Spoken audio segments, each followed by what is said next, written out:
Good day to all my friends, subscribers and viewers.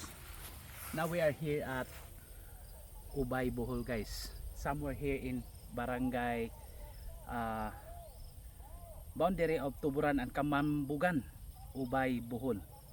So this is Ubay, Bohol. The property we are selling is 32 hectares. 32 ka hektarya guys. All are flat terrain, but there is a portion of gamay ra kayo, portion of rice field.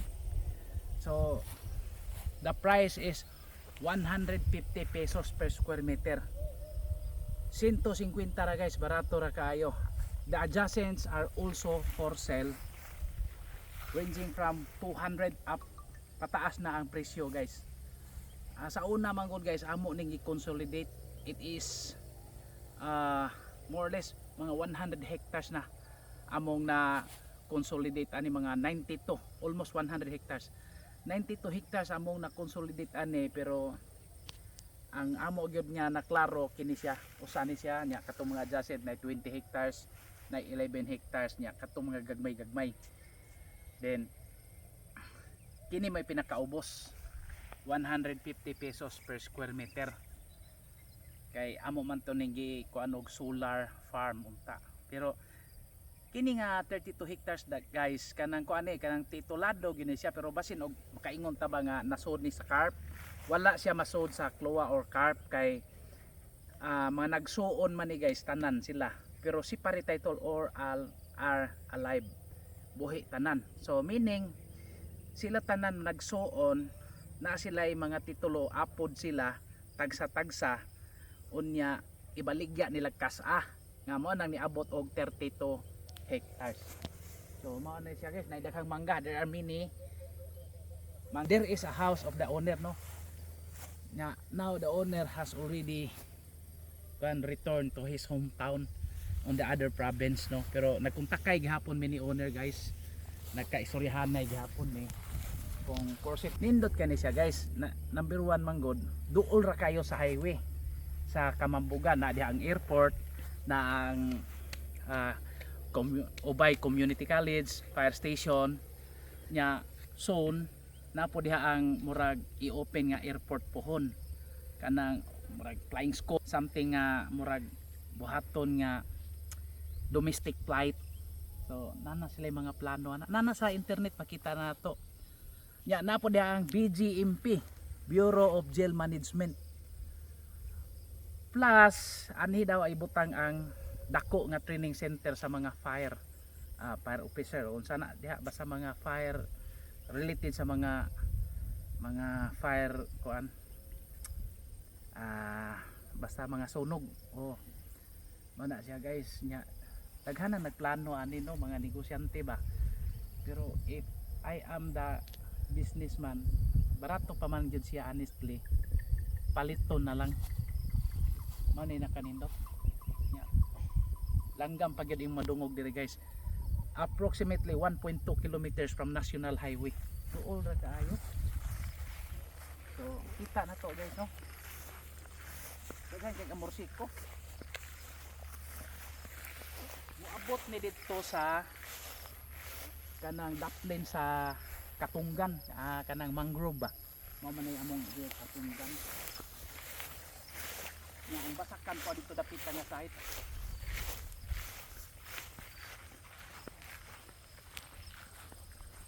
So this is a northern part of Bohol province, which is around 2 to 3 hours drive from Tagbilaran city.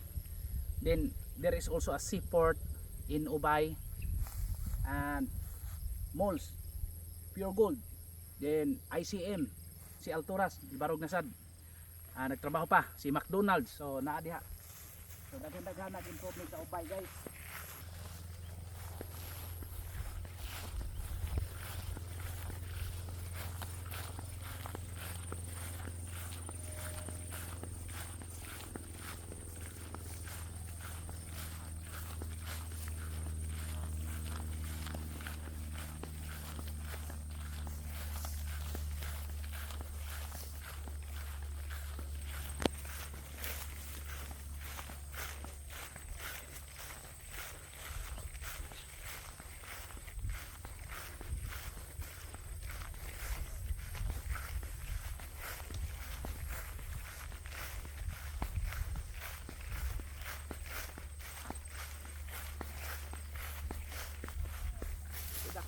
gihawan paingon na dito guys, dako kay gihawan.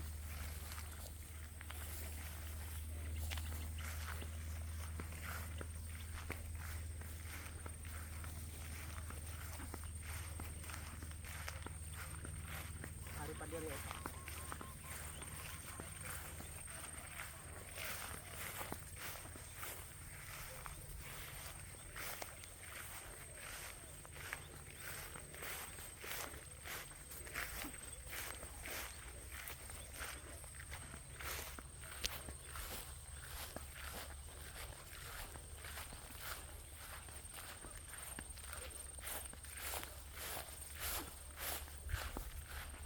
So pabor ni dagko nga pamilya guys, or kana mga foundation bitaw pananglitan a group of diha na to murag nadunggan ang umupalit ani murag a religion, a group of religion. Naghimo sila community pero wala pa magyud ni tunol og kwarta, so owner decided to kuan jud to sell. Iya din ibaligya dayon.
Arite.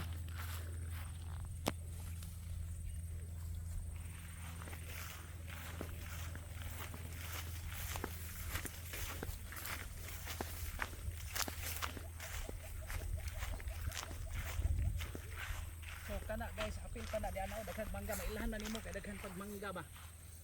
Daghan paingon na katunggan na di ana. Dire sapa.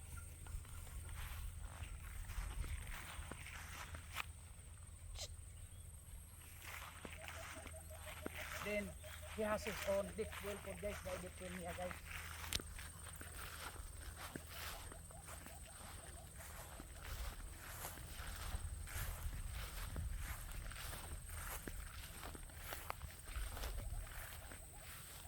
Ay deep well niya dire.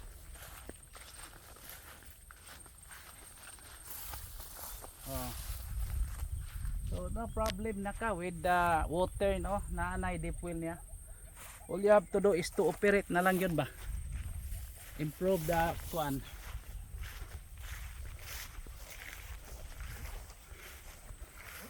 So nindot kayo guys, as in this is 32 hectares. Then malig ito na adjacent nga 21 hectares pero 20 hectares sa ibaligya, the other adjacent is 11 hectares. So mo ni mga dagko kaya amo na mo guni i-consolidate katong dako nga company. Dire na sila ba, yung meeting na mo dire.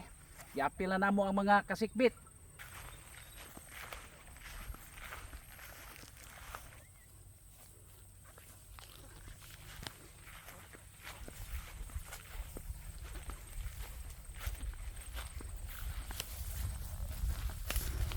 This is ideal also for a subdivision development guys.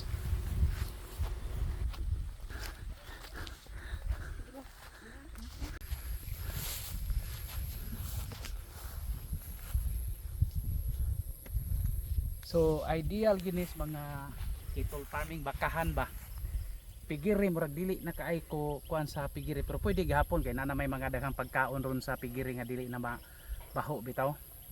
Okay gihapon, pero I don't know lang no kay nagka-improve naman ang kuan sa ubay god pareha aning nanadiha ang mga business pareha sa mga for example kanang airport diha kung madayon gyud na pagkahuman kanang ubay community college ug buto noon dili kaayo layo duol ra gyud unya na ang jail management diha BGMP na po yung mga hardware nya airport kung ma-realize yun ang airport kay wa ba yung airport diri sa north.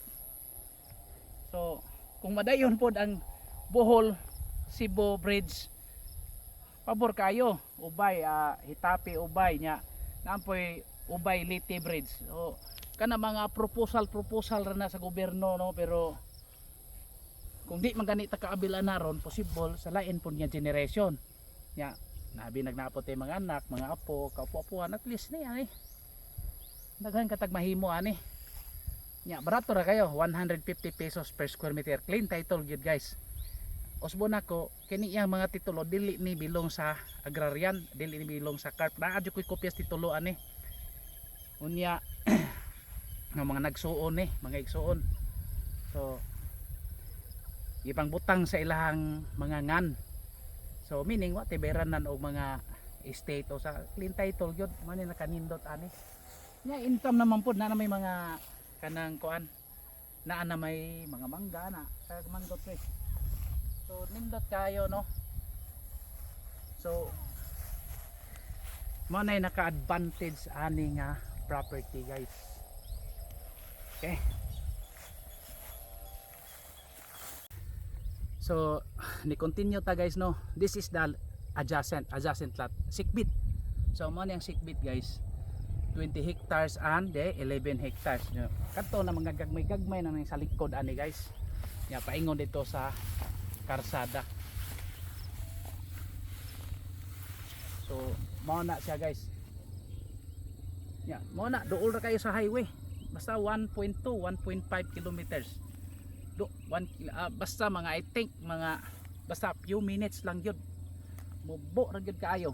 So mao na siya guys no, dili siya irrigated, pwede gyud siya gamon nga solar project, solar farm project, dili man siya irrigated. So mao to ni abot mig mga 92 or 80 basta mga 92 nya diha may additional unta moabot yung mga 120. Pero ang naana mong papilis yun, marag niabot ang 92. Pero naana mong kupoy nangahalin, basta nag-range na lang tayo sigurados mga 80 hectares siguro. But in the meantime, proceed, mo focus lang ta sa 32 hectares kay barato ra mag-isa. Ubos-ubos yung presyo. Okay? Continue ta.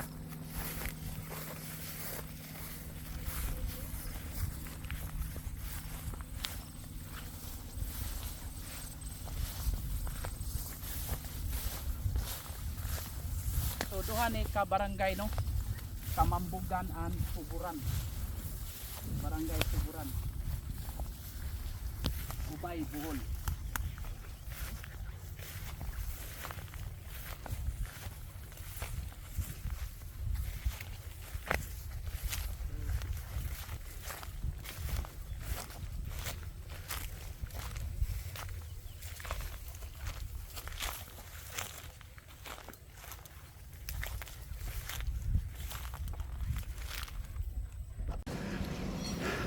So this is the highway guys. So na diri ang Ubay District Jail. So aside sa community college, apoy construction kuan pod nasa atbang construction supply, airport man sa unahan gamay.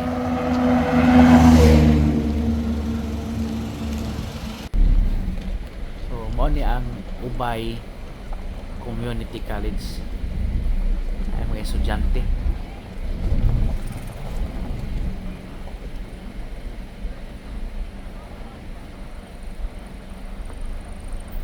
Berisyo na gid sila. Dako kayong karsada guys. Paingon na sa property nga itong ibaligya. Approximately mga 1.2 kilometers 1.2 kilometers. So dito na ta guys, no, along concrete road. Kung i-consolidate na to tanan, mao na ang road. Pero kung katurang 32 hectares na atay road right of way na agyanan guys. So way problema gihapon. So mana very nice ang atong property process. Very cheap, very cheap. Very cheap yun. Barato gyud kay sa tanan. Okay? For inquiries, just contact me and please subscribe our YouTube channel. We will process transfer of title, and if you have properties for sale, just submit it to us. We will help you sell your property. Then we have a website, www.propertyph.net and ngcrealty.com.ph. So mao nay abag-o na to nga website guys. Pero sigihan pa nagtrabaho ng atong ngc.com.ph guys. Sige lang basta monitor lang ta. Then kinsa tong mo join sa Katursa Realty, NGC Realty, ako trog pangan NGC Realty and brokerage, NGC Realty Services and Brokerage. Mo na. Then kay services mo process mi og titulo guys. Nami gi-process mga titulo. Cebu and Bohol area lang mi ha. Dila sa mi mosold sa lain nga province. Bohol and Cebu. Affordable ra kay mi. Just contact me or email me at katurzan@yahoo.com or nino14@gmail.com or 0917-1133-711. Okay, again, thank you and God bless to all. Happy viewing. Bye.